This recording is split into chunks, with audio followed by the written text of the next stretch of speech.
எல்லோருக்கும் வணக்கம். நம்ம இப்போ எங்கே இருக்கோன்னு பார்த்தீங்கன்னா கன்னியாகுமரி. ஸோ ஒரு அழகான தோட்டத்தில் இருக்கக்கூடிய இந்த ஸ்டார் ஃப்ரூட் பற்றி தான் உங்களுக்கு நான் சொல்ல போகிறேன்.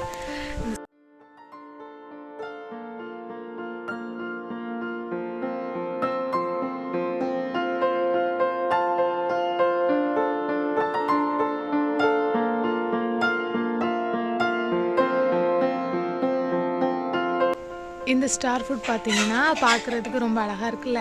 இது வந்து புளிச்சங்காய் மாதிரி இருக்கும், ஆனால் இது புளிச்சங்காய் கிடையாது. இது வந்து ஒரு ஃப்ரூட். இது வந்து இப்போ பழுத்திருக்கு, பார்த்தீங்கன்னா உங்களுக்கு தெரியும்.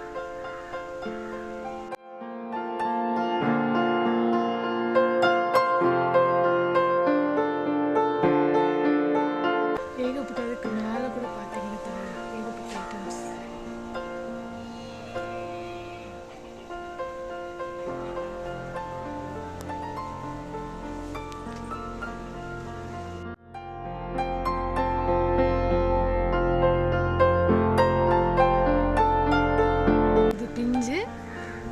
இதெல்லாம் பிஞ்சு ஸ்டார் ஃப்ரூட்டு தான். இது வந்து பழுத்திருக்கு, பார்த்தீங்கன்னா தெரியும். ஆல்ரெடி இப்போ தான் கொஞ்சம் பறிச்சிருக்கேன். பறிச்சுட்டு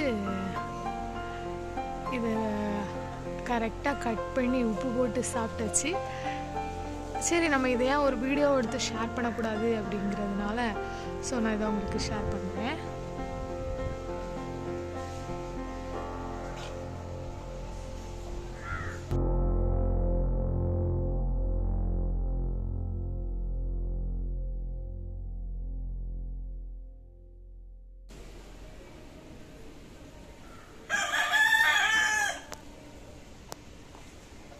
இந்த ஸ்டார் ஃப்ரூட் பார்த்திங்கன்னா நான் இது பக்கத்து வீட்டில் நிற்குது. ஸோ இது பெரிய அளவுலலாம் இல்லை, சின்ன மரம் தான். இப்போ தான் வச்சுருந்தது, ஒரு 2 இயர்ஸ் இருக்கும் எனக்கு தெரிஞ்சு. அதை வச்சு அது கரெக்டாக இது பண்ணிட்டேன்.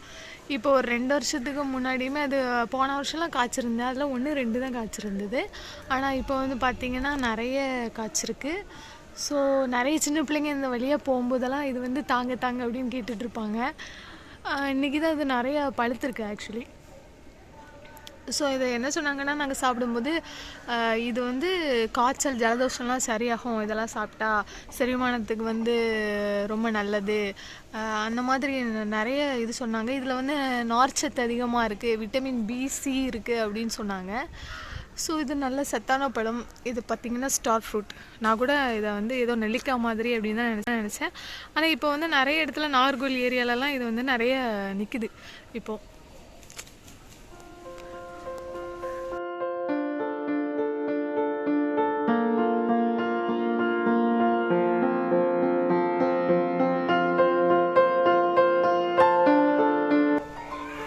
பார்த்தாலே ரொம்ப அழகாக இருக்கும்னு நினைக்கிறேன்.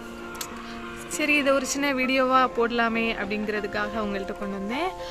தொடர்ந்து நம்ம சேனலை பார்த்துட்டே இருங்க.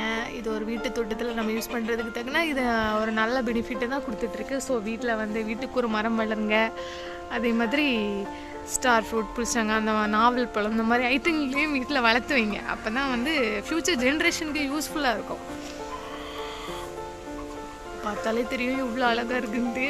ஏதோ தென்னை மரத்தில் தேங்காய் கொத்து கொத்தாக காய்ச்ச மாதிரி இருந்தது. நான் கூட ஒரு பெரிய கொத்து தான் பறித்தேன். ஆனால் அந்த கொத்துமே எப்படி தென்னை மரத்தில் தேங்காய் அடுக்கடுக்கு கொலையாக இருக்குமோ அந்த மாதிரி தான் இருந்து.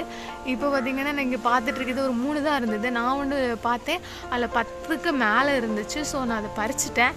பறிக்கிறதுக்கு முன்னாடி வீடியோ போட்டிருந்தேன்னா இன்னும் நல்லா இருந்திருக்கும் அப்படின்னு நினைக்கிறேன். ஸோ இனி நிறைய வரும். ஸோ அதை கண்டிப்பாக உங்களுக்கு கூட ஷேர் பண்ணுறேன். Tata, bye bye. மேலும் ஒரு நல்ல வீடியோவில் உங்களை வந்து சந்திக்கிறேன். நன்றி, வணக்கம்.